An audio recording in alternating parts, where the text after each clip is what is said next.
everybody. It's another Tuesday, and we're back with the kayak crew, I guess. And we're talking everything kayak today. Like we got, we'll pretty much start you off from the beginning. So if you're looking into getting a kayak, we'll address that and find those the super kayaks at the end, by the end, and all the things you need to be a super kayaker. How was everybody's weekend? It's good. It's great. Oh, just good. Really good. Yeah. What'd you get up to? Clayton, what'd you do? I cleaned house Saturday, some priorities, I suppose. And then Saturday I went out and did a little fishing. Sunday, went out and did a little fishing. Did some piking. Yeah. And you guys got on some good pike? Got some decent pike, yeah. Yeah. It was a grind though, but we managed a few. Yeah. The water seems like it's still turning over, it seems like. Yeah, water's still murked right up. It's full of runoff, just like everywhere is right now, right? Yeah. Rivers, lakes, everything's turning over. Rotom, what did you do exciting? Well, just finally actually got the kayak out because it's just been work busy and everything, but got out and messed around with some new gear. Had a 3-weight that I got bought recently and had a bit of fun on some stock trout. So that's about it really, honestly. Just been out once, but I've got some plans in the next couple of weeks to get out to some bigger lakes. Oh yeah. Were you dry flying or just nymphing or running a bugger or something? I was actually running a little boatman. Oh yeah. I thought that would be a little bit later in the season, but I saw a few, so I threw one of them on and seemed to be the tick. Nice. Yeah. Hoy? This past Sunday, I actually went fishing for the very first time in I think like 2 months. Only because, like I said, I'm a new dad, so I just stayed at home and took care of my new baby. And on Sunday I went fishing, went lingcod fishing, but unfortunately I caught nothing. I think out of 5 kayak anglers, we were fishing a piece of structure, but everyone on shore was catching fish, just one after the other. Yeah. None of us kayak anglers unfortunately caught any. We tried to get as close as possible to all the structure where everyone was standing, but every time we did, we would snag into them, the guys that were fishing from shore. But that was the only piece of structure that was holding a ton of fish. So it was a little bit of a struggle. Only one of us got a lingcod. I unfortunately caught nothing. But yeah, that's pretty much what happened for me this Sunday. Yeah, sometimes that's just the way she goes. And they have the hot spot, and you can just watch. Yeah, pretty much exactly what happened. Yeah, that sucks. I worked. Work's fun. Can't wait to go back tomorrow. But hopefully I can get out to the bear bait one night, and hopefully I can get some fishing, but we'll see. I might have to wait till next week and make a trip down south with the boat, but that just depends how busy we are, and I know I'm crazy, so we shall see. So if you guys, we're kind of doing a show about kayaks, so what does someone want to look for, their first kayak? Someone wants to get into the game, and maybe they don't want to spend too much money because they kind of want to do a feeler, right? What would you guys recommend for that person? Well, I'd say number one for me would be I look into how stable a kayak is. You want to have some stability, especially if you're going on bigger lakes. Even ponds can, the water can come up on them. And I believe stability is important, especially if you want to be comfortable on a lake and not be nervous and enjoy your kayak, right? If you're going to buy an introduction kayak, make sure it's going to be something half decent. And you don't have to spend a whole bunch of money. My first kayak personally was an Ascend, 12-foot Ascend, sit on top. And it was good. It was a tank, but, it was stable. I could stand on it. And it made me get into kayak fishing. Yeah. Yeah, anything you can stand on is a good platform for fishing. Yeah. Yeah. Do you guys do a lot of standing on your kayak when you're casting? Yeah. I personally fly fish off the top of mine, and Yeah. I can sit on the top of my chair and cast and stand around, and to a point I can walk around on my kayak. So is there like a certain width that people should be looking for to get that stability? Or that word. I would say anything over the 34-inch. There is some of the 34-inch. You generally got a good wide base. I know some 32-inch kayaks that are actually still reasonably stable. Yeah. It's to do with width as well as hull design as well, because you can have a really wide kayak that's got just a V nose. That's not very stable. You want to look for something like it's got like a W shape to it, with like a tri-hull kind of design that gives you a lot more stability than a V-hull, obviously. But my V-hull is quite fast, quite quick. That's the thing. Yeah. So there's always a good balance. So Yeah. my V-hull, it's 36 inches wide, so it's fairly wide, but it's still quite quick at the same time. So yeah. It's if you start to get into the higher price kayaks, they start to do a hybrid style. So then you get the advancements of getting the stability, but you've got that V nose at the front, so you get the speed. Mm-hmm. Like Clayton said, the Ascends, they're a great stability kayak, but unfortunately they paddle like a barge. Yeah, they're a tank. Yeah. Another thing is, if your kayak's too light, you get blown around on the water quite fast. So something with a little bit of weight gives you a little bit more stability and more drag in the water. Yeah. So for the average person that just wants to try it out, one of those wider kayaks that are with the W or the hull, the tri-hull would be fine. Even if they can't paddle fast, they're not looking for that anyways, I don't think.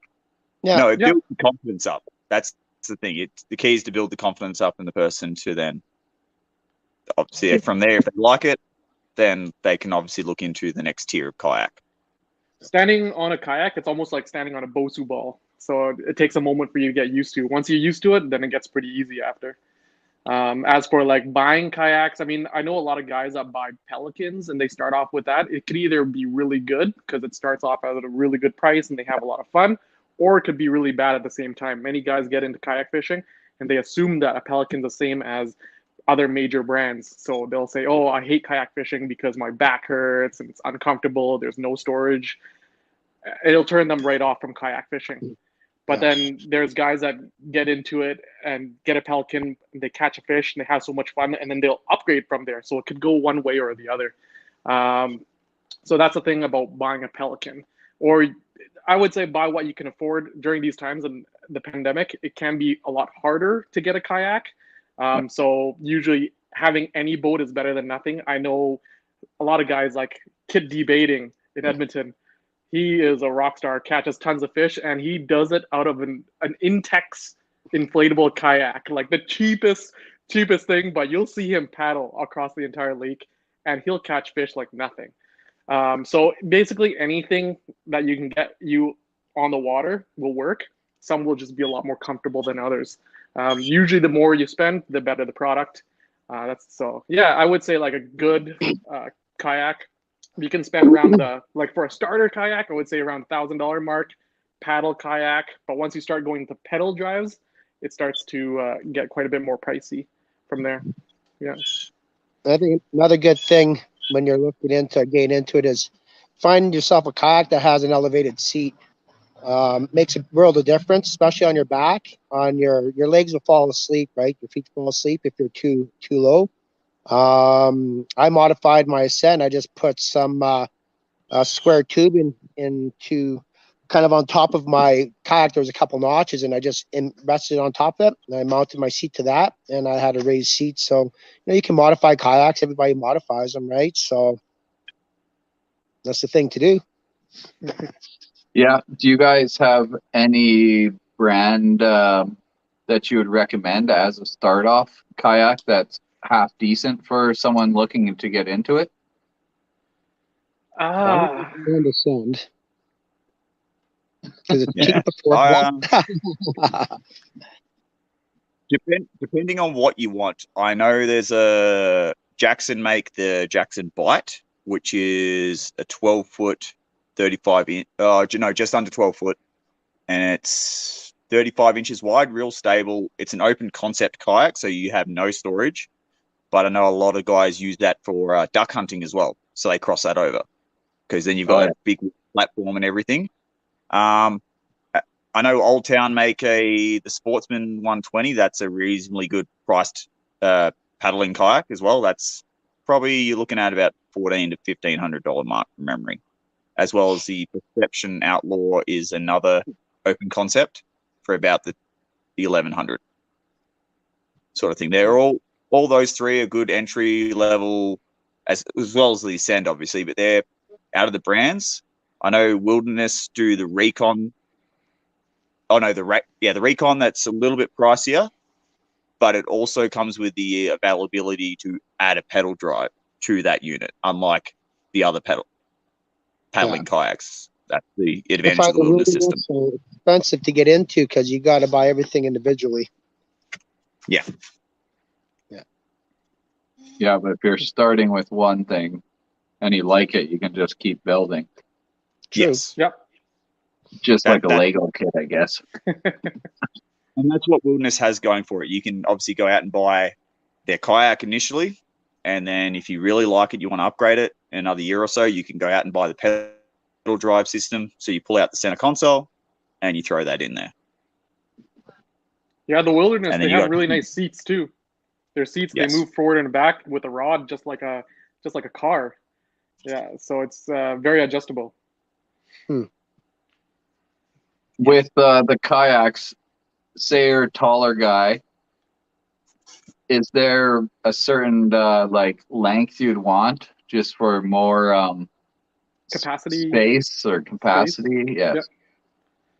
So you'd want to upgrade to a longer kayak, or Let me say this, I would say the most common length of kayak that would be overall good for the average person from short to tall is about the 12-foot mark. That's usually the most comfortable size. It tracks most of them track very well at that mark. I mean, you could get larger ones. I think a lot of kayak companies, they make them up to 13 to I think 14 feet on Jacksons. So they do get quite large, and they give you a lot of deck space for stripping line if you're fly fishing. But if we're talking paddle by hand, I wouldn't be too worried about space. The thing about pedal drives, though, when you got to use your feet, is height is a little bit more of a concern. Because you're dealing with, it's kind of like sitting in a car and not being able to move the seat far back enough. Or if you're too short, then you can't reach the pedals, one or the other. But if you're just paddling, it doesn't really matter too much. Space shouldn't be too much of an issue. Yeah. And the pedal drives have adjustable seats, and they adjust quite far back. Yeah. So a tall guy 7 feet tall could run my kayak. Yeah. All right. And I see the president of the Western Canada Kayak Fishing Trail, Mike, his son, who's honestly, he's probably 4 foot tall, and he's pedaling around in a pedal kayak. So yeah, they've got a good range of movement. What do you guys run for kayaks? I run Jackson Coosa FD, so pedal drive kayak. It's I think it's 12'7" long, I believe is what mine is. Has rudder for steering, and it's absolutely fantastic. Has storage in the front where I can put my rods in. I can put up to 9-foot rods in there, no problem. There's a little bit of storage in the back, but I don't bring a whole bunch of stuff on the boat with me. And the more you got, the longer it takes to put away, right, at the end of the day. Yeah. Just bring what you're targeting and Yeah. the good stuff. Yeah, no, that's right. And absolutely love the thing. With that rudder, do you have control for the rudder, or is it just how does I that do. work? I got, can you see that, Mitch? No, go a little further down. Yeah. See that? That's my left and right. I got steering on both sides, Yeah. and I can steer with my left hand, or I can steer with my right hand, right? And I upgraded my rudder on my Jackson because the rudders that they come out of factory, they don't they turn at not a sharp radius; it's a wide turn. So I upgraded my rudder to Boondock, and yeah, it's great. They're a little bit flimsy, the Boondock. Like, you got to be careful putting them on the ground and moving them around because you can bend them. But if I turn on the water, I can almost turn on a dime. Sweet. Yeah, with it. So that's what I run. And of course, I got bells and whistles. I'll show you that later. Yeah, we'll get to that. Broden? I paddle a Where's your Jackson kayak, Whisker. Broden? Jackson kayak. Where's- What's that? My Nothing. kayak? I'm sitting beside it, if you can see it just there. Oh, So I paddle that one. Yeah, that's 34 inches wide, 12'6". And like I was saying before, it's got a pretty nice flat surface at the front, so I can fly cast with that and keep my line relatively on the flat surface and doesn't get tangled in a lot of stuff. And yeah, it's probably one of the more stable kayak, well, obviously the most stable kayak I've been in, and it's very fast. is it as fast as whose canoe? No. Oh, Being a flat bottom, completely smooth surface, I can't beat that, unfortunately. But yeah, not as fast as a tour. Is as fast as the pedal drive? I can keep up with most people. If like, there's only probably a couple of people who can actually outspeed me on their pedal drives.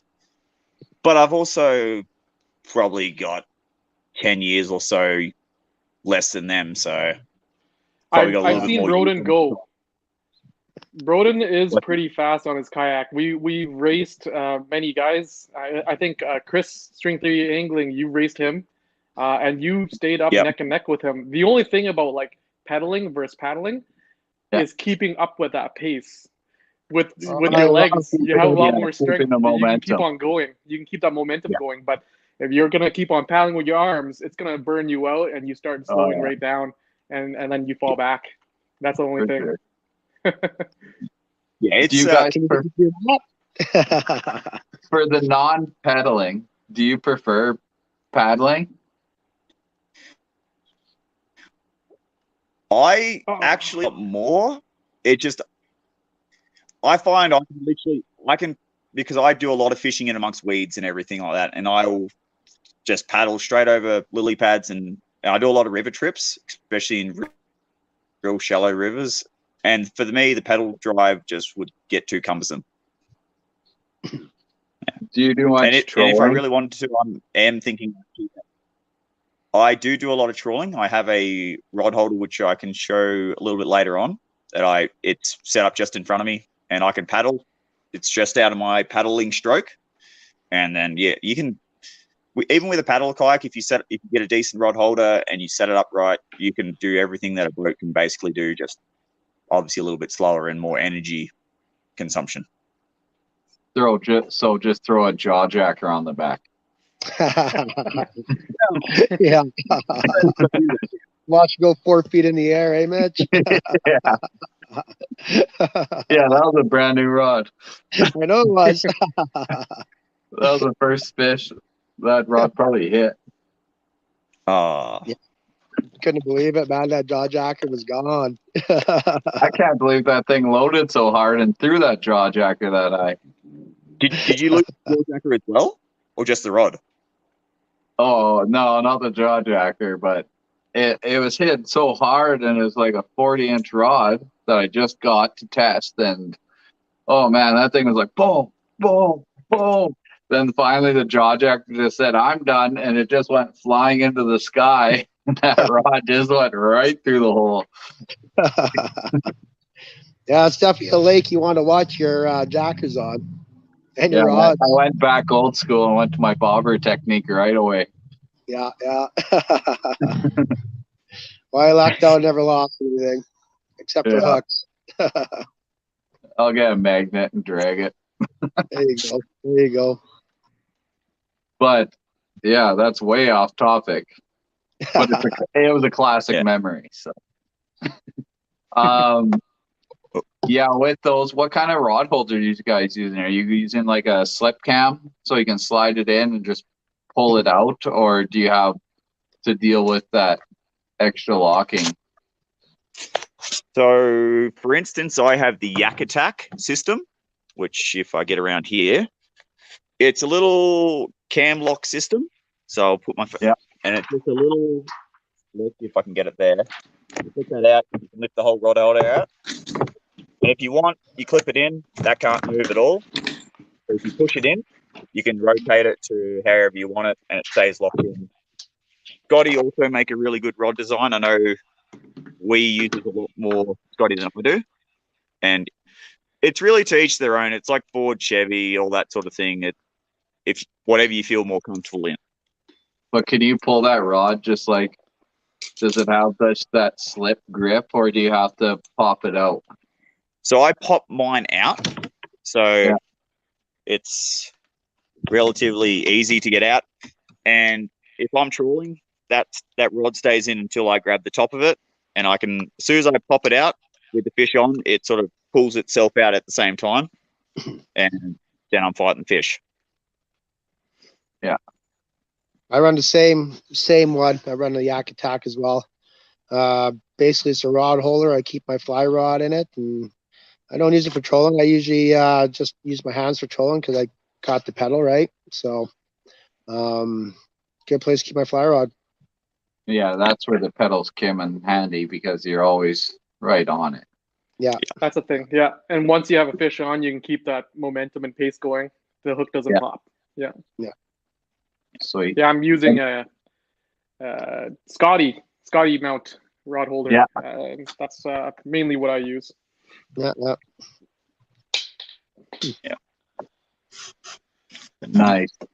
In Alberta, you don't need like a life jacket in those belly boats and stuff quite yet, and kayaks, I guess. But do you guys keep like? I know you can go Canadian Tire and get those little orange buckets that have everything you need. Do you guys run those in your kayaks as well, or make your own personal packages? So, AQ Outdoors, they Let's have run a a store. one of those Canadian Tire things. Yeah. Always. Yeah. Anything So kayaks, fishing specific kayaks, they're self-scupping, so you can dump water into them and they'll just self-drain. But legally, you still need a bucket for bailing. Just on hand. Yeah.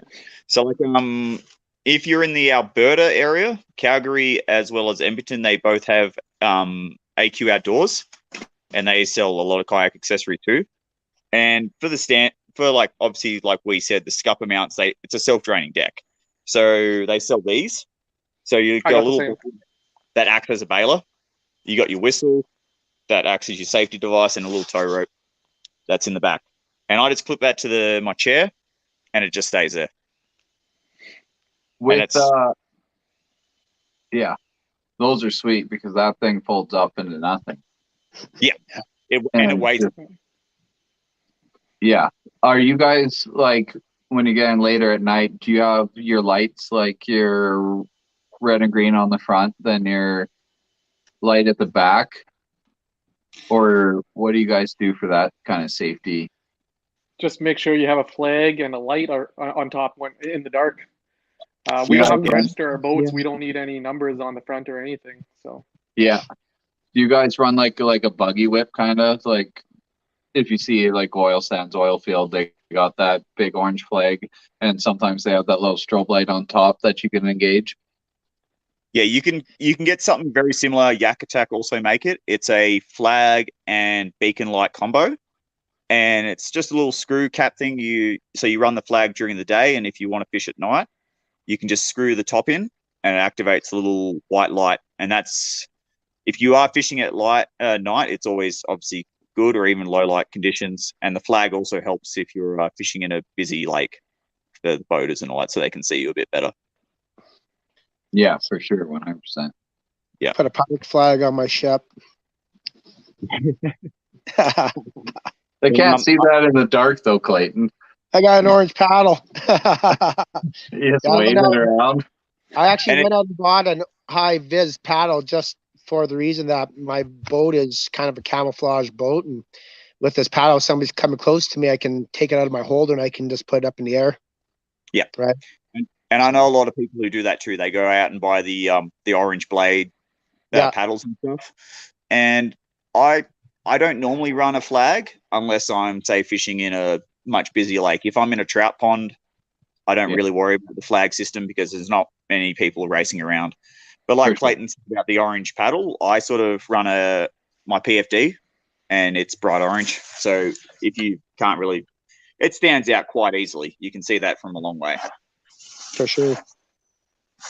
Yeah. Josh was asking, what are the benefits to a kayak versus a smaller inflatable, besides the air? One's a lot more packable. Yeah. Yeah. Well, for me, inflatables, I remember I had a Seahawk 4 that I put a trolling motor in and put a hard floor in it and the bench seats in it and everything.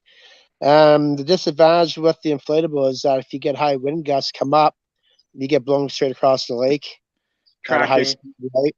Yeah, and you don't track very well. Exactly right. Yeah. It doesn't have that low profile that just kind of blows over. Yeah. And a lot of the cheaper inflatables don't come with any form of chime or even a rudder style thing. I know if you were to go into the more premier style inflatables, they come with like a little clip-in rudder, so it helps it track better. Yeah. It's to each their own. The inflatables have their advantages, but then they've got their disadvantages. While, like, 'cause you can obviously pack them up into a backpack and carry them in somewhere. While ours Pack you can, the pack rafts you can obviously pack them into a little pack. Like pack rafts these days are down to 3 pounds, which is like nothing. That one. Yeah, they're gnarly. I think me and Clayton were talking about that earlier this year for maybe a fortress run, but yeah, that's just I can't get away. Well, you might be able to. That's not till later in the year anyway, September. Yeah, that's hunting season again. Then I gotta fish and hunt again. Hunt rookies instead. Yeah, but right now I'm trying to balance spring bear and hunting, and it work, and it's just insane. But who knows? Gotta get my priorities straight, I guess. Yeah, me too. But hey, take the money when you get it, I guess. Yeah. No, exactly. Yeah. With the inflatable too, just the wear and tear, it's way better to get that solid kayak.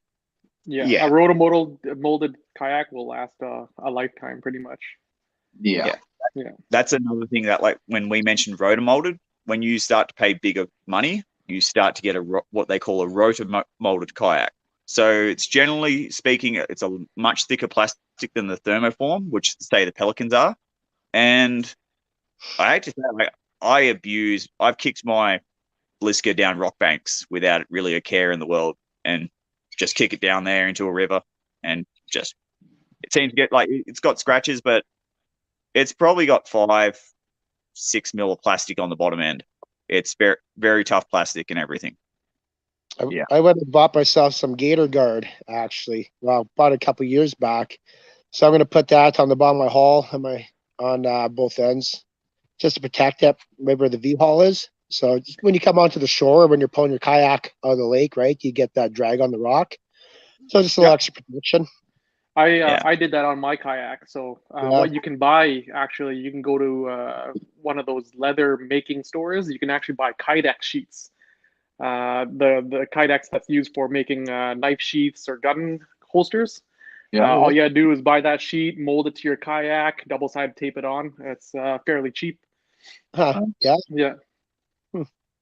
That's a good tip. I used to look after it until it got its first scratch, and I was like, oh, it's got the scratch now. Yeah, That some will of, happen with everything. some of the lake that I fish, they're mud bottom, and you got to get in there with waders, and you hop in that kayak, and she's just covered in mud. Yeah. Now there's a few lakes, and especially the like I said, that swampy, duckweedy sort of lakes. Like you'll be paddling up, and if the wind changes direction, all of a sudden you get that whiff. I'm like, what the hell is that?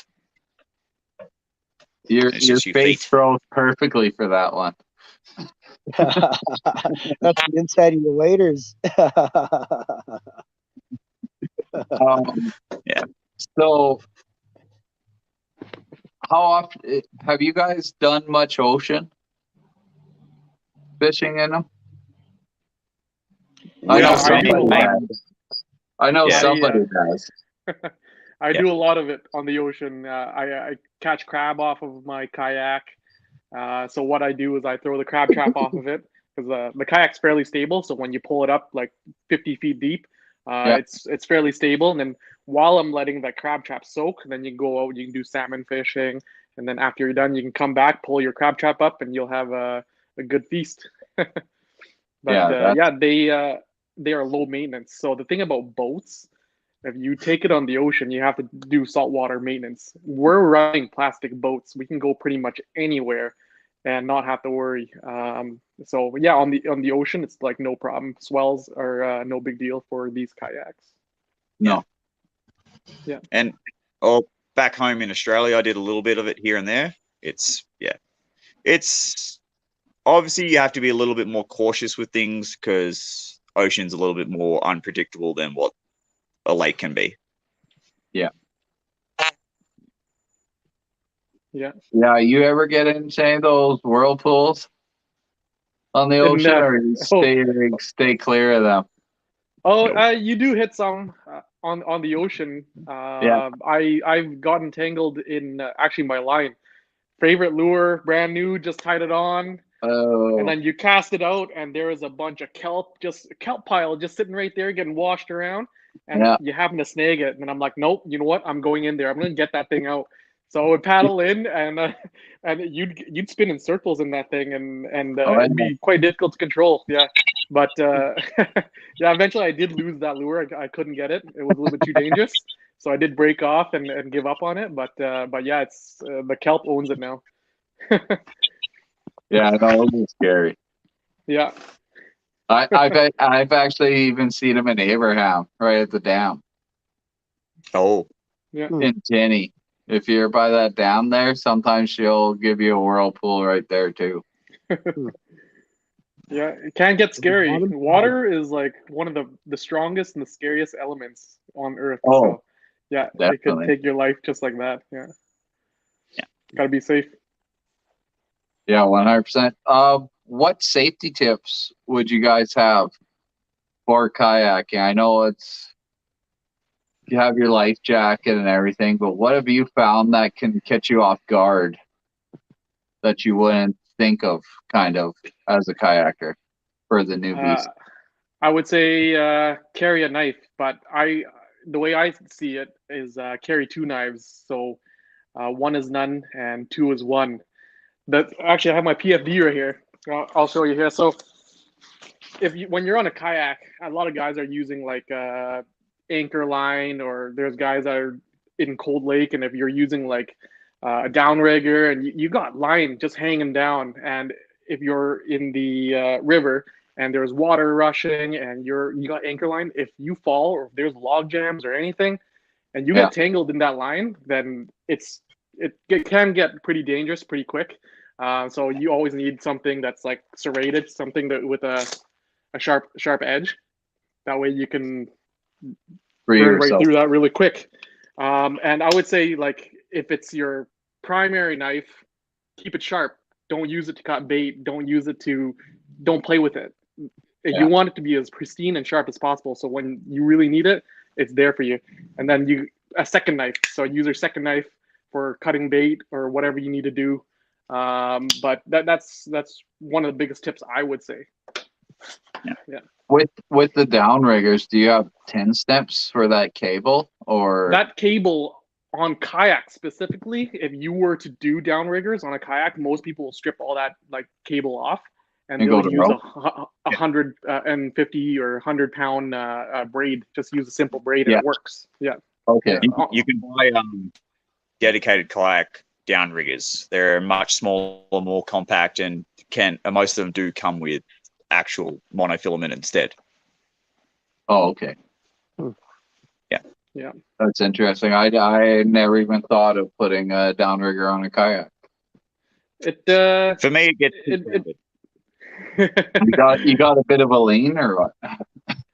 it does. You do have to adjust for it. So let's just say if you have a downrigger on one side, you're always turning to the other side just a bit, just to track straight. Yeah, for always. sure. Yeah, it can get dangerous too. So let's just say if you flip your kayak, you got all that weight pulling down on one side. So if you want to flip the kayak back, you got to flip it the right way. So you can't work against it. So it can get a little dangerous. At that point, it's easier to just cut the line than flip the kayak. Yeah. 100%. Yeah. Yeah. And like you mentioned about flipping kayaks, I do recommend a lot of newcomers to the sport. Probably, obviously, when the water warms up a little bit, take your kayak out into the lake, only in about 4 or 5 foot of water, and purposely flip it with no gear in it or anything, and then try to flip it yourself.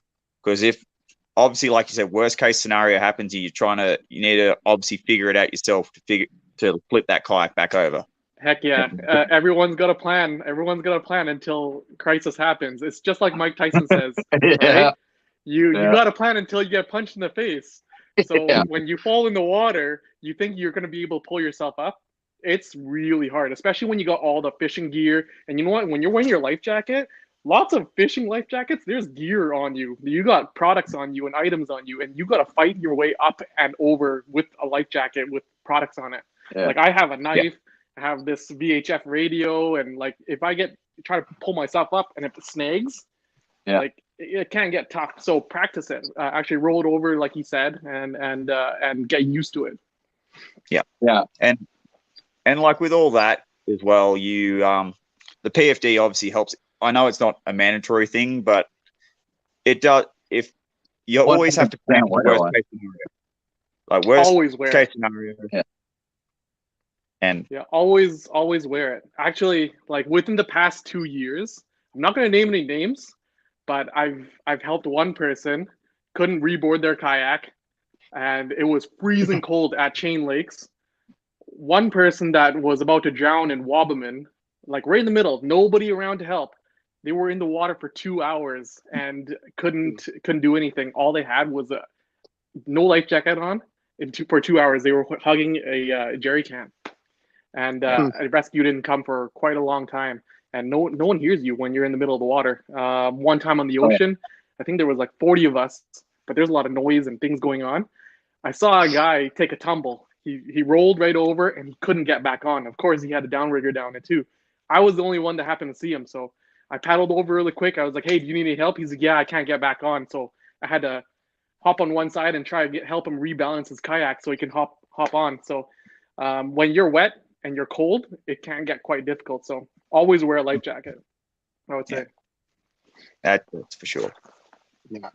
Yeah, because you're out in a storm or whatever, or you're in high winds and you fall out for some odd reason, and that kayak takes off on you, and it could be gone before you even get a chance to start swimming towards it.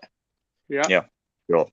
And unfortunately, it does happen. I haven't obviously heard of it in Alberta, but sometimes boats hit kayaks. It does happen.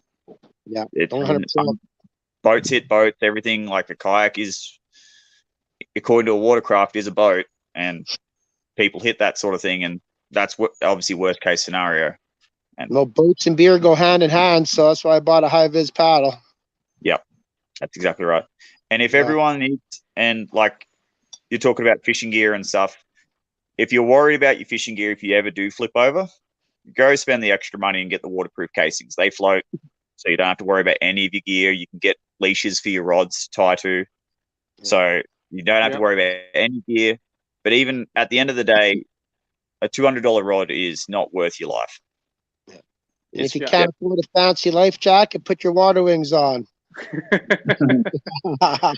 Yeah, for those of you that are kind of worried about reboarding too, they actually make rescue ladders. They come in really small packages. You can tie them right on the side of your kayak.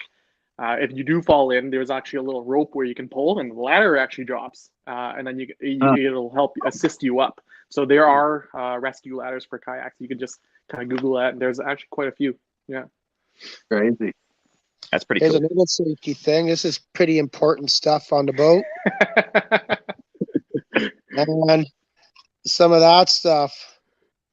Oh yeah. What's that stuff? That's Yeah, French. right. That's the deep woods. Oh, Right. yeah. Bug spray. Can't go Yeah, without 'cause it that. can get pretty hairy out there. You're in the sun for hours and hours, right? And me with my pedal drives, I got my feet up on my pedal drives, and I wear ankle socks, so it don't take long to get burnt especially when you're reflecting off the water, right? I hate wearing any of that. I hate wearing Yeah. sunscreen because I feel like the scent. I tell myself the scent will actually push the fish away. Like every time I touch something, my line or the bait, I tell myself that I'm not gonna catch fish because of sunblock. My wife hates it. I come home beet red, and she always tells me, "You didn't wear sunblock like I told you to." Yeah. I think ankle socks scare away fish as well.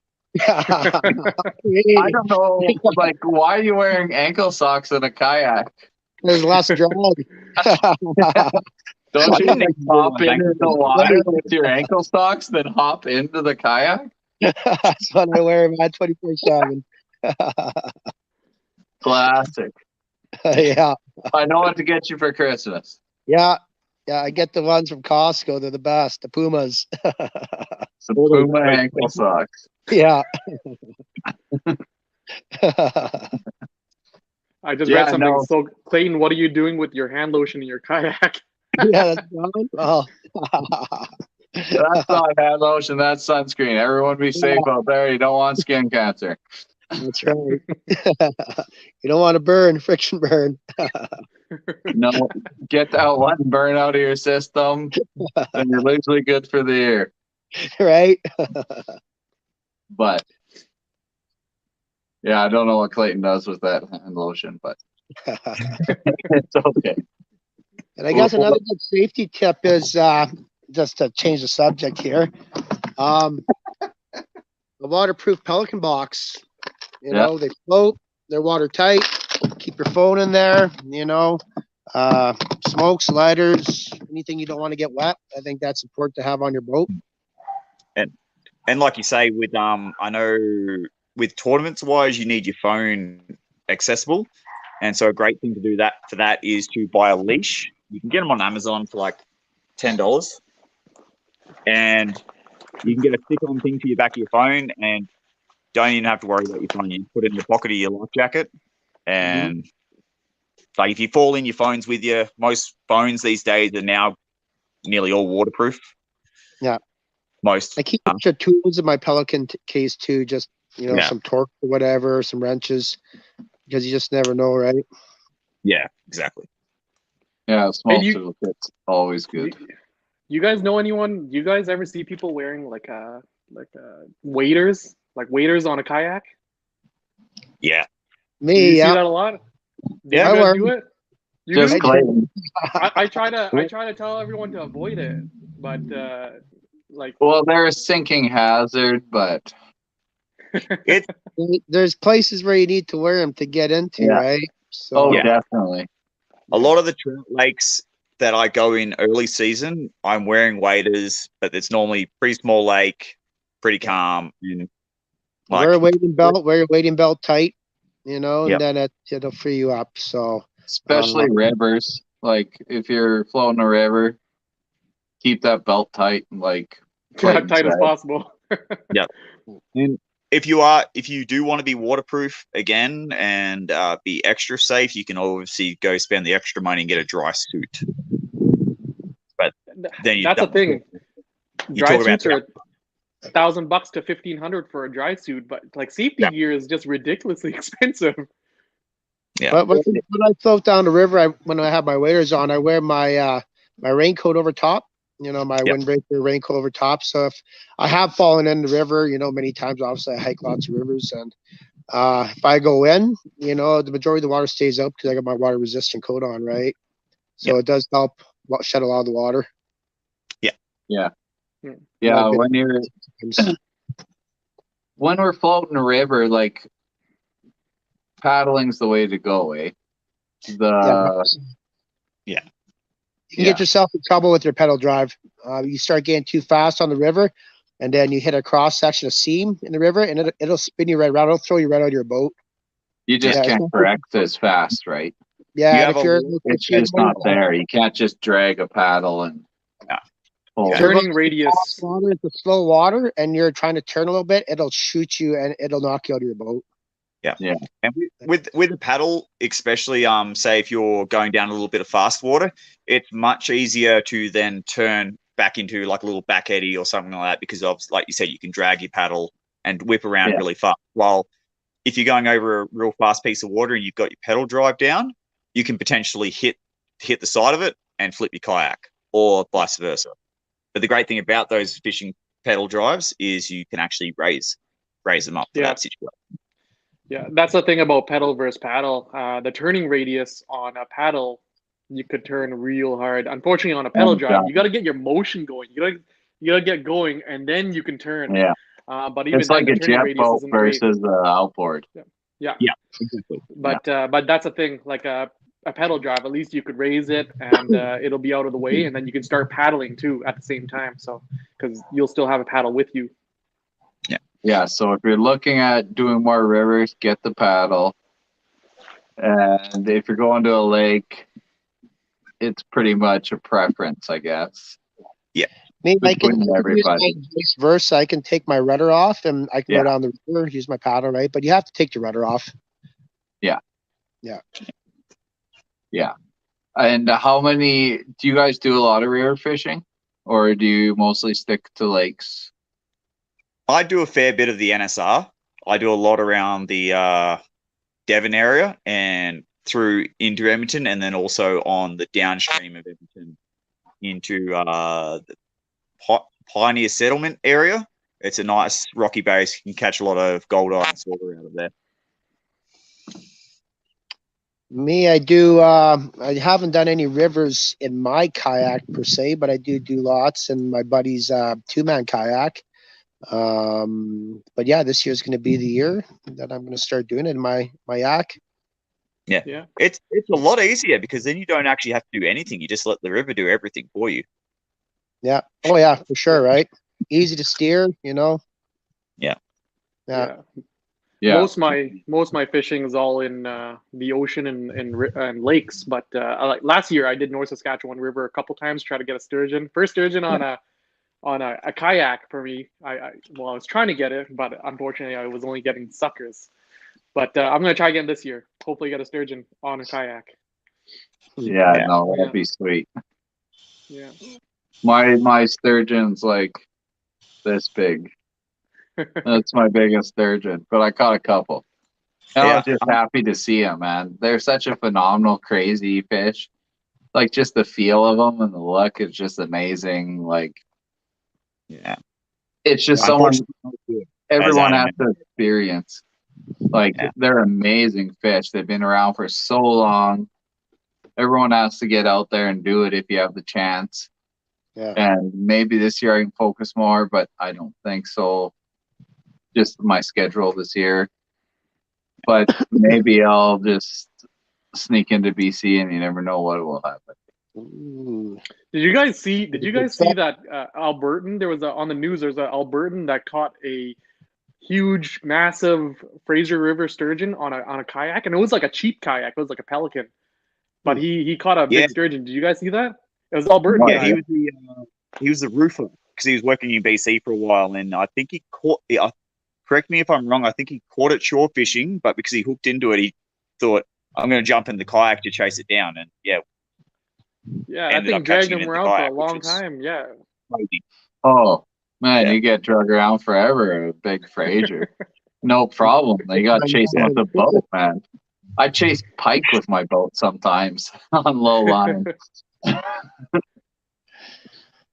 I caught a big pike in my kayak. It moved me around. Caught a 43. It was a 43 out of Sylvan. Yeah, it was a good fight, especially on a 6-weight fly rod. Yeah. Oh Yeah, I man, remember. All that'll right. get you something right there. All right. Yeah, it was good. Yeah, I pretty much had to let him make the moves, right? And Yeah. yeah. Well, Ross, last year in Saskatchewan, I hooked into, I think it was a fly 30-inch black, chucked him in front, and then he just ripped straight underneath the kayak, and my rod went under the kayak and spun my kayak around 180 in probably 2 or 3 seconds. I'm like, oh, shit. Yeah, for sure. No, Yeah, they're good. that's the Yeah. fun part about kayak fishing. It's it gets very, very exciting when they start towing you around. Yeah. Yeah, for sure.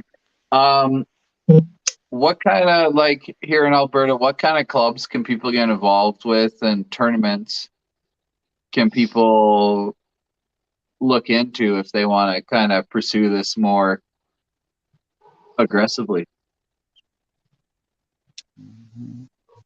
It's Well, one of you two, Broden or who? well, I'll go ahead. There is a trail called the Western Canada Kayak Fishing Trail. I am one of the directors, and with this hoodie, it's run across BC, Alberta, Saskatchewan, and Manitoba. And basically, most of the events, in-person events, are held in Alberta, and you can follow the trail on Facebook or on Instagram. And it's 9 events, 9 in-person events, as well as we have a summer-long tournament. So you can, throughout the whole summer from May 15th to September 15th, you can fish whatever lake you want, however you want. Obviously, just have to tick off the species list, and you have the whole summer to do it. So it's obviously more appealing to a lot of the guys who can't turn up to the in-person tournaments, because, like, obviously some people work weekends, and so that worked a lot for them. If you're closer to Ontario area, I know Aaron Dodds and Jay Brown. They operate the Canada Kayak Bass Fishing Canada, and they focus a lot more on the kayak side, on obviously chasing bass and everything like that. And they run a few monthly tournaments that obviously cover the whole of Canada, more targeting bass side of things. And then you got Scott Barton over on the East Coast with kayak walleye and kayak muskie. Yeah. Here on the island, there's also a series as well. A lot of Albertans actually do come here for the series. It's the West Coast Kayak Angler Series. The events are pretty big. The community here is actually quite large, but I think it's because space is limited here. A lot of people, and it's expensive. So having a boat is expensive. Owning a home's expensive. So a cheap method of getting on the water is a kayak. So kayak fishing community actually on the island is enormous. It's quite popular with Albertans here as well. And like you said, with the community, I know there's a Facebook group, the Greater Edmonton Kayak Fishing Meetup. It's once a month around the Edmonton area. If you want to come out with your kayak and learn some things, there's going to be a group of us more experienced guys going around different lakes and stuff. Like, we'll post it up on the page, and we're more than happy to help out all the newbies. And if you message one of us, we will actually, if you don't have a kayak, we can find a way to get you into a kayak. What if you have a belly boat? You're more than in with the tournament wise, or just for coming out for the meetups? Just come to hang out. Everyone's welcome. We've had people even show up in boats, like with gas powered before, and they're just sort of hung out around us. It's more of just to catch up and meet and have a bit of fun, catch a few fish, talk a bunch of stuff. And like when you mentioned with the belly boats, with the SummerSlam side of things of the Western Trail, you can actually compete in any man-powered vessel. So if you have pontoons, belly boats. Yeah, as long as it's a man-powered vessel, with the pontoons, you can't use an electric trawling motor. Oh. I know quite a few people do use them, but yeah, unfortunately, it's a man-powered event. So yeah, if you don't have the kayak, you can obviously jump in the pontoon or the belly boat and stuff, and yeah, you can have a crack because this year, at least for now, first prize is 100 amp hour Dakota battery, 100 amp hour, which is like $1,000 prize plus extra stuff. But that's the SummerSlam prize. So I can come in my belly boat, beat you in your kayak in a race, and still win everything. You can try. Yes, we're I think I'm pretty quick in my belly boat, so every time I'm sitting in a belly boat, I feel like I'm sliding forward and off.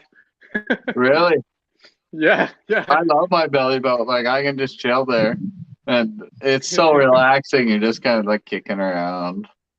Yeah, but if you again with those tournaments, if you want to actually enter into any of those tournaments, you can obviously message me and I can direct you in the right method. But you have to use the app Fishing Chaos. It's on the App Store in the Apple Store too, and just look up the Western Canada Kayak Fishing Trail Club and enter in there, and you'll get all the notifications, and you can find all the events coming up. One event that is later on this month is Trout on the Fly, and it's Alan Zawalski. Pretty sure it's the memorial of our president's father, and it's basically everyone who enters in it is going to go home with some form of prize, something or other. And it's obviously a real special event. And it's really funny watching a lot of anglers who have never fly fished or used a fly in their life get forced to use a fly. It makes people think outside the box. And funny enough, John LeCure, who I believe I see on the chat page, won it last year with a spin rod and a bunch of split shot dragging along the bottom with a fly. Dredging. Yep. Dredging with a fly. Yeah. But so as long as it's man powered, they can compete in your series. You can compete in the SummerSlam as well as the in-person tournaments as long as it's man powered, unless you have a medical condition that inhibits you from doing it, which then we can obviously make arrangements around that too. Okay, so my medical condition, I work too hard, so I can bring my Legend. And it's okay. Fatigue? Is that what you call it, claiming? That's my kayak. Yep. It identifies as a kayak. Yeah, 60 and a half footer or what? My 18 foot boat identifies as a kayak. And maybe I can talk to Legend and maybe they can give me some paperwork that it identifies as well. But you'll have to paddle that entire thing by hand then. Yeah, because last year at the major event, which is East Slope, which is another big event, everyone comes home with a prize.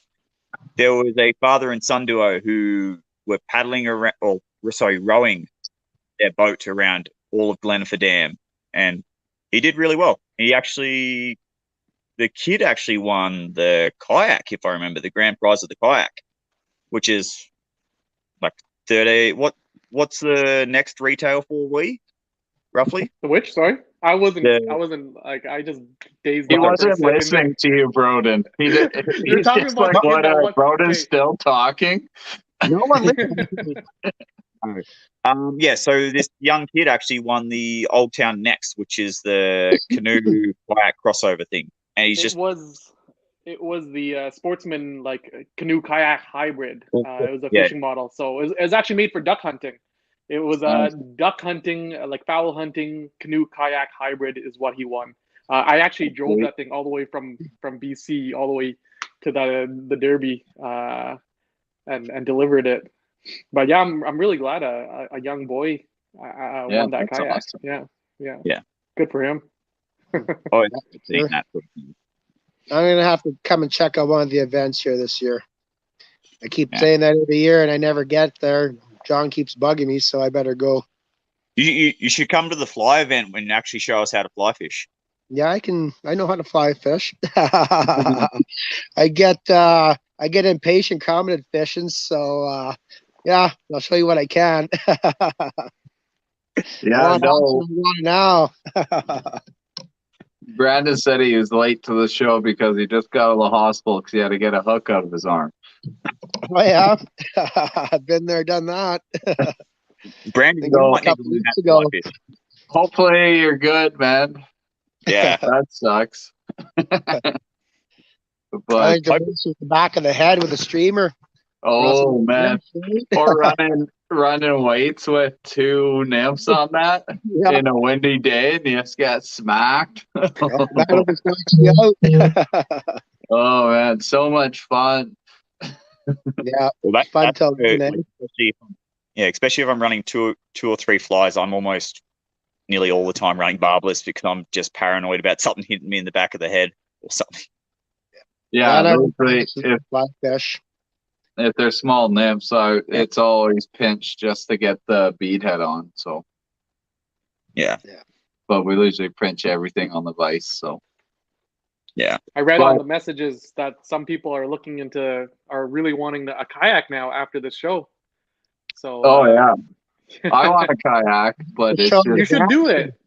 Honestly, Wow. I'd like to tell everyone to get a kayak. You could car top it and bring it anywhere. It's maintenance free, and plus, it's the community.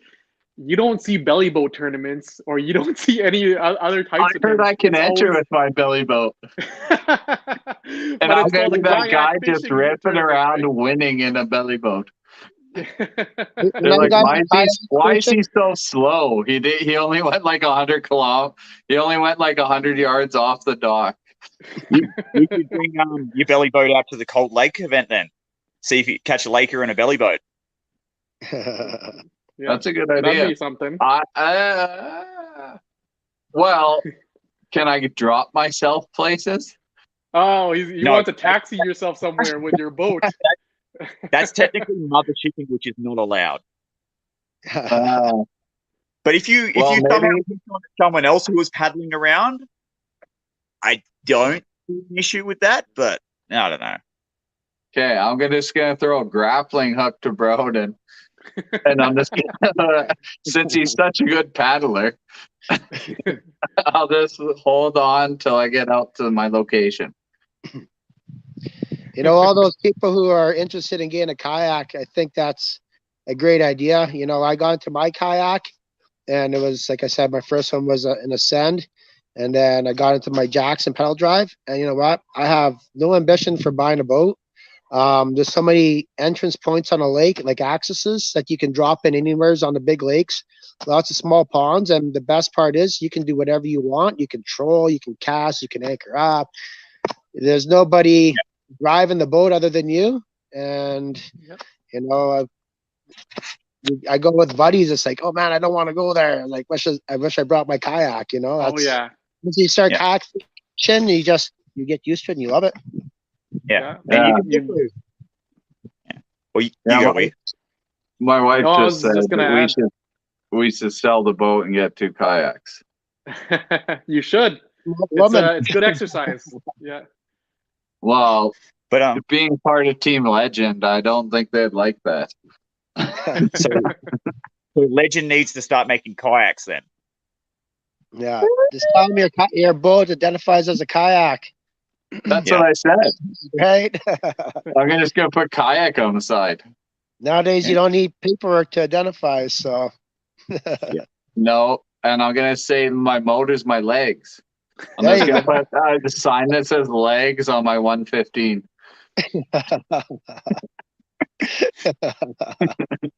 Identified. It's all cool, everybody. Don't worry. But geez, like Mitch's pedal drive is very loud. Yeah, don't worry about my pedal drive. you I've got been speakers on. practicing all winter. Yeah, he's got a card in the prop. Yeah.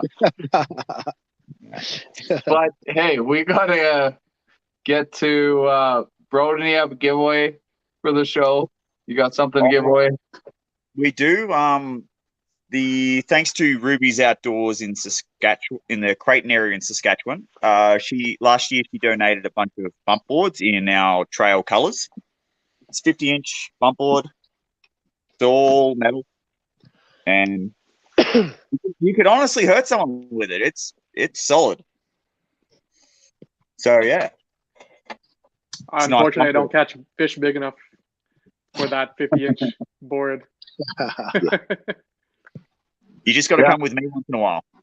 Honestly, I like tell you guys the truth. I'm like the worst fisherman. I'm not a good fisherman. I'm not a knowledgeable fisherman or anything. I just go fishing, and that's pretty much it. This is the thing. I don't even go and drive very far in search for big fish. I just go fish just to fish. So that's a thing with me. I'm not like a bunch of you guys. I'm not like Broden. I know Broden puts like 50,000 kilometers a year. Kid debating last year, he did 80,000 kilometers on his car. But you know what? Like all his fish, like I can't even fit it in this frame. Like all his fish looks like this, right? Kit's a machine. Yeah, and then he's always inviting me. He's like, "Hey, man, let's go fishing," and I'm like, "No, I can't. I gotta work." Like, so the opportunities are there. Like, I can go fishing. I can probably catch big fish. It's just, you know what? Like, it's difficult working 6 days a week and then having only one day to fish. So I just have fun just catching whatever I can catch. Oh, 100%. The fish with Kit. As long as we're getting out and having fun, that's what it's about. Like, everyone wants those big fish. Like, my season's planned around certain trips lately because work's just too crazy. We're 6 days a week and we're gonna go on a 7 right away, then night shift probably, and it just I gotta plan just trips. You do those sweet trips that you can just kind of mellow out on and just catch some nice fish. That's the way my kind of schedule's rolling these days. And that's how my schedule's rolling these days too, like 6-7 day weeks. So I'm gonna have to start making actual plans for fishing. Mm-hmm. Yeah. If I wasn't building the acreage right now, I'd be leaving in a month to go guide up north in Northern Saskatchewan, but maybe next year. Yeah. And take a different approach on life a bit. Hear you there. Less money, more fun. Yeah. Which it should be. Downsizing. That's where I'm at. Minimizing and downsizing.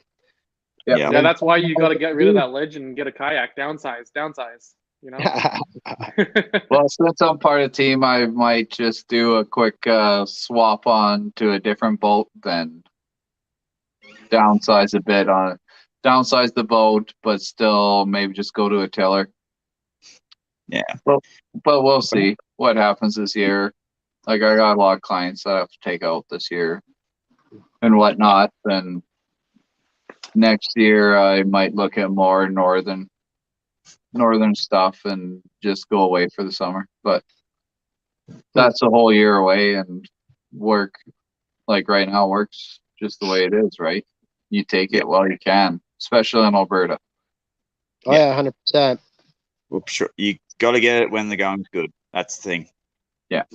I got some big plans for this summer too. You know, once I get situated and stuff, you know me, I'm always hiking rivers. So you're always somewhere, even if you're not always somewhere. Yeah, I'm always somewhere far away, right? Yeah. I know. Been on a trip with Kit and Colton last year, and we put on quite a few miles. We fished all kinds of. I think we fished 5 different bodies of water in 2 days. Yeah, some of you guys are intense. Yeah, we put on miles. Yeah, I put on a lot of miles last year. Yeah, we put a piece of paper over our fuel gauge. We don't look at that. Right? No, you just go. Most of my miles are on my boots, not on my boat. Yeah, that's the thing. Like where you're down the south, I have to travel like 2 hours just to get to there, and it's some awesome trout fishing. These days, the trout fishing is good out west, but you guys got some good walleye and everything up there. Yeah. Oh yeah, we got some good walleye. But you gotta go bass fishing. You guys should get in some of these bass lakes in North Saskatchewan or BC. Sorry. Well, Tons around we BC. have bass fishing in Saskatchewan. They've got bass in the Creighton area as well as down the south of Saskatchewan too. Yeah, they have all around. Boundary Lake is a good bass lake, and a couple other lakes around in that area. But yeah, BC's sweet. They got a lot of bass. They got their sunfish. Lots of I perch. love it. Yeah. You guys gotta see the carp here, the common carp. They're 20-pounders. Yeah. Oh, yeah. Like from Europe. They're huge. Yeah. Yeah, same as Saskatchewan. Yeah, so Saskatchewan, yeah. It's so funny because like those common carp, which are what we call European carp in Australia, there's plague proportions of them, and there's like we treat them like you catch them and you just throw them on the bank. You're just like, yep, another one. Yeah, that's what people do here too. I'm actually gonna start bow fishing them with a kayak here. So here on the island, there's a lake, Elk Lake, on Vancouver Island. It's quite clear water in certain areas, and you can actually see them actually swimming around, and they go pretty darn shallow, and they actually jump too. So I'm gonna start bow fishing them. I'm gonna learn at least. Yeah, the spring's crazy for that. Yeah. Like, I don't have my other recurve is set up to go. I have my reel and everything on it. Yeah. So I have a lake ride around here for those invasive carp. Yeah. So as soon as it clears up, I'm gonna smash a bunch of them. But Saskatchewan's always been a draw because they have those big common carp in shallow. Same as when I was a kid, we go to Minnesota bass fishing in shallow. You'd see those huge carp just roll through, and it's like, ooh. Yeah. And they don't seem to even care that you're there. They'll just they'll swim right under you. Yeah. Oh yeah, they're huge. Yeah, they look super majestic when they're swimming underwater. Yeah. They're just monstrous fish, and you're like, oh. But you throw an arrow in it, it's like, whoa! It just goes crazy. Well, there's a lot of that around Penticton area. Yeah. We haven't Penticton, Vessel Lake, Okanagan area. Yeah. No, I know a lot of guys that go to Saskatchewan in the spring, and they love them smoked too. Yeah. A couple guys at work will go there and just fish for them, then smoke them, and they love them so much. Smoked. They're supposed to be delicious. It's a respected fish in Europe. So 100%. just because, if we treat it like trash here, but it is respected elsewhere. Yeah. Well, like it's invasive because they fish for them with their dough balls and bait feeders and whatnot. Yeah, I think it's a different aspect catching them on a hook than bow fishing them for sure. Yeah, because they're supposed to be very smart fish. Yeah. See if you can get two at once there, Mitch, this summer. Yeah, I'm gonna do the bow fishing hopefully within the next couple of weeks for them carp. Should be a good time. I'm gonna have to get my bow set up. Yeah, I'm hoping the lake clears up, but we'll see. Yeah. It's not. But hey, so with that bump board that Broden had there, you guys have to all pick an emoji. So each you have to pick an emoji, and it's gotta be hard. Once you got one in your head, just say you got one, then we'll kind of give them all at the same time, and then they'll have to put them all together in their I'm looking for an emoji here. Is it a good one? It'll be decent, I think. Okay. It'll be easy to find, but Jordan, you got one? Not yet. Actually, yeah, I got one.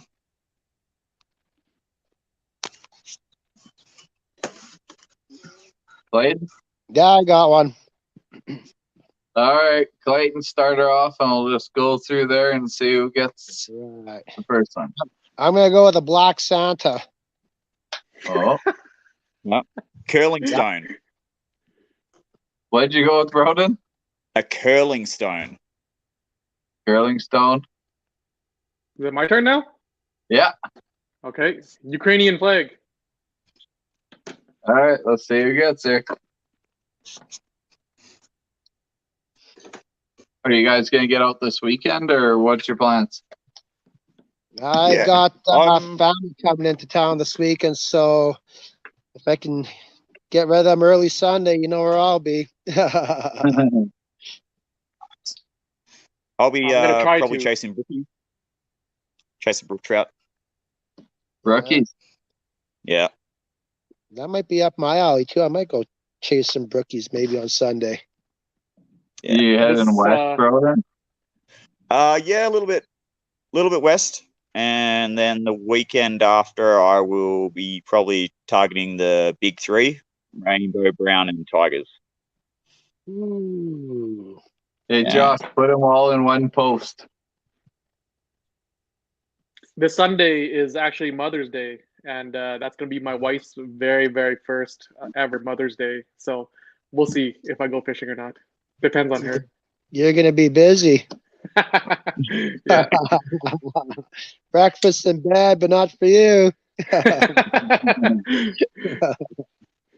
Yeah, probably. Well, Josh got it. So after the show, we'll figure out his information, then Broden, you can send that to him. Sure thing. Where do you live, Josh? We'll do that after. I'll hook you guys up. We don't gotta talk about where he lives on live. Where you live?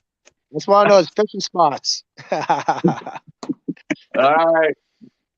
Thanks for watching, everybody. Another great week. Hopefully you got some kayak information. It was a great show. So tune in next week. We got Lisa, Amber, and Tash from the show the week before when I was sick. So we kind of just rolled it over 1 week.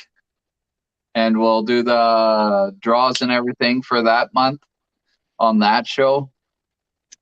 So it'll be a great show. We got some awesome topics. So make sure you catch it. Where can everybody find you, Clayton?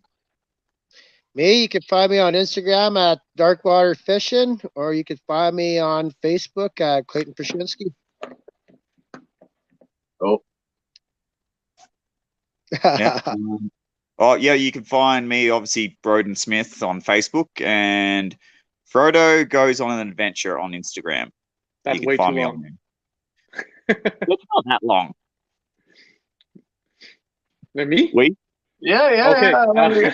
Okay. I just You could Do you find see me the finger? on either Instagram or YouTube. So one of the two platforms, just type in HUY and then fishing, no G. Yeah. I don't. Yeah. Yeah. check out the channel. It's got a lot of good content. So Everyone should check out Weed's hooked out on a walleye that he did a couple of years ago. Almost flipped his kayak. Actually, you guys should my very recent video I just uploaded. It was only 35 seconds. I was fishing, and I had this knife right here, this exact knife, and it was in this pocket right here. And I was using my rod, and it was a longer rod, and I was jigging, and I didn't notice that this kept bumping it up. And as soon as it popped out, it hit the kayak and it popped in the water. It went 80 feet deep. As soon as that happened, I was heartbroken. Like, And I you was got it back, devastated. right? No, I couldn't get it back. The first thing I did was I picked up my phone. I cried to my wife about it. What's that And in then your I called the hand? knife store. I'm like, I need another one. I screwed up royally. Like, I bought this knife, and then it's rust free. Like, it doesn't rust at all. So it's a Salt Series knife. It's made for the ocean, but yeah, I was so devastated. My favorite knife. I dropped in the water, and yeah, as soon as I called the knife store, I had to get one again. It was just devastating. Did they make them yeah. left-handed? Sorry. well, Did they make them we'll see left-handed? you guys after for a beer. Yeah. I got pissed. Cheers. See you guys.